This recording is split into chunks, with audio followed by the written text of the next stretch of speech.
और उसका heart attack हो जाता है और मर जाता है। मरने के बाद हमारे बीच में रहने वाले लोग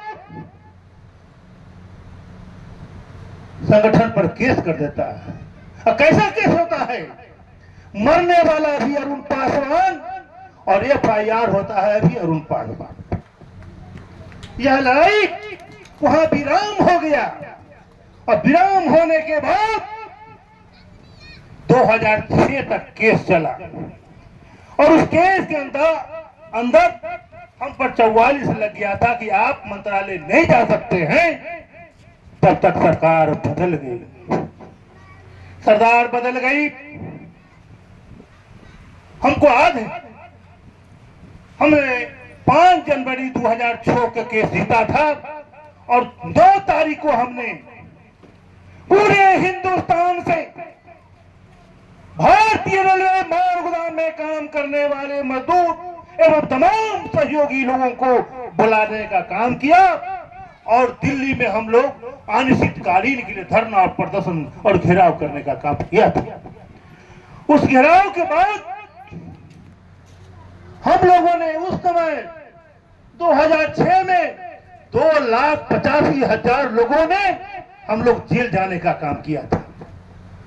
सरकार ठनठसा गया था और वहां भी हम लड़ाई जीत गए थे, लेकिन हमारे बीच के लोग उस समय हमारे दिल्ली प्रदेश के संगठन मंत्री गौतम कुमार हुआ करता था, संजय सिंह थे, बहुत सारे लोग था।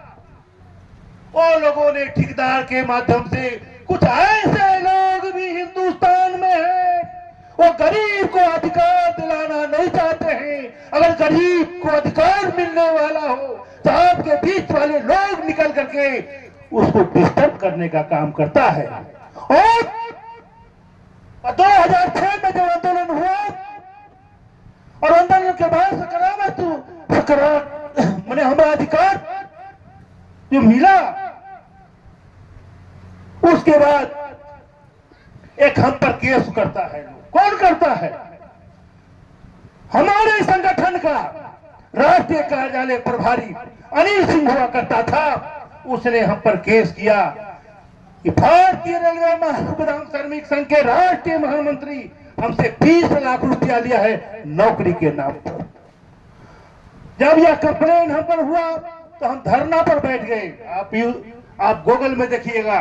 और भारत सरकार से हमने डिमांड किया कि हमने अगर इसके पैसा लिया है तो हमको फांसी होना चाहिए, नहीं तो इसको साले को जान मार दो। वह लड़ाई जब यह लड़ाई खत्म हुआ 2009 में, 21 मार्च को खत्म होता है। फिर 24 मार्च को बिना सरकार को सूचना दिए हुए हमने पूरे हिंदुस्तान के लोगों को बताया कि आओ दिल्ली।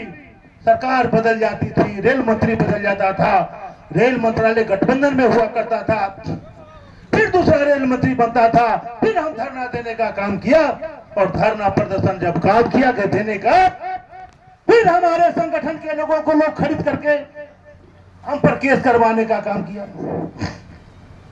सरकार का पावर नहीं है कि हमारा अधिकार को रोक दे। हमारा बच्चा जो बीच में गद्दार है,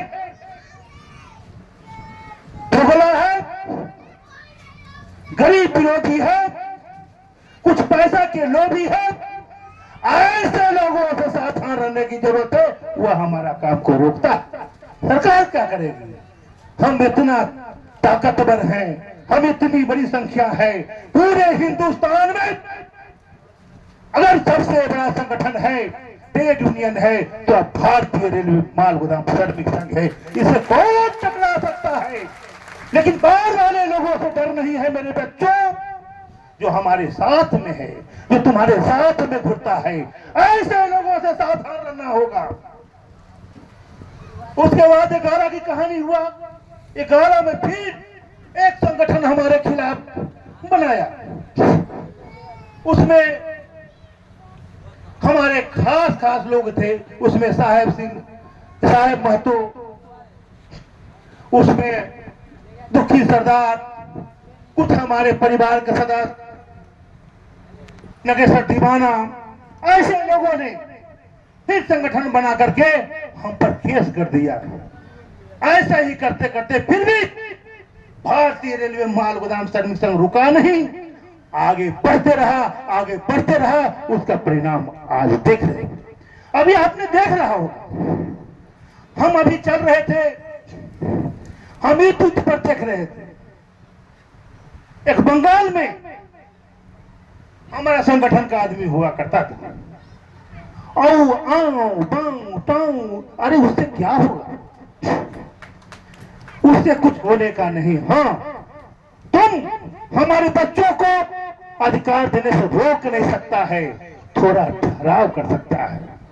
कोई ताकत ही नहीं लिया है कि हमारे बच्चों को उसके अधिकार से, उसके हक से आरोप पासवान के रहते हुए उससे वंचित कर दे। ऐसा कदापि हो ही नहीं सकता है, यह विश्वास रखो। मेरे दोस्तों, मेरे लोग, मेरे बच्चों, सबसे बड़ी बात है, हम लोगों के आज से कसम खाना होगा। सरकार से निपटने के लिए तो बेटा हम लोग हैं। तुम्हारे बीच में कुछ ऐसे लोग हैं, मजदूर विरोधी ताकत, ऐसे लोग हैं जो कुछ पैसे पर बिक जाते हैं। कुछ लोग देखता है कि यह आदमी कैसे आगे बढ़ रहा है, इसको रोकने के लिए पूरे हिंदुस्तान में रेलवे माल गोदाम के मजदूरों को पेट पर फेंट मारता है। अरे बेवकूफ, तुम इसके पेड़ा में क्यों फंसे हुए हैं? यहां तो इस दरबार में यह संगठन ही नहीं, कहीं भी कर्म का पूजा होता है। तुमको इससे आगे बढ़ना है तो आगे बढ़कर काम करो, तुम ऑटोमेटिक बढ़ जाओगे।